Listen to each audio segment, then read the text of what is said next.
Alam niyo po, kung meron mang mas nakakakilala sa kaloob-looban mo, sa kalabas-labasan mo bilang anak, walang iba kundi yung nanay mo. Kaya nga, kasi nga ito yung totoo eh.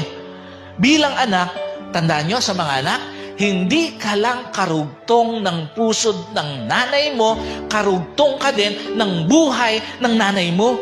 Kaya nga kapag ka nasasaktan ka, kahit hindi mo sabihin sa nanay mo, nasasaktan din yung nanay mo eh. Bakit? Kasi karugtong ka ng buhay niya eh. Kaya nga kapag ka nahihirapan din yung nanay mo kasi nga karugtong ka ng buhay ng iyong nanay. Kaya nga kapag ka nandoon ka sa mga pinakamadidilim na yugto ng buhay mo, kasamang nandoon yung nanay mo kasi nga karugtong ka ng buhay ng iyong nanay. Hindi ka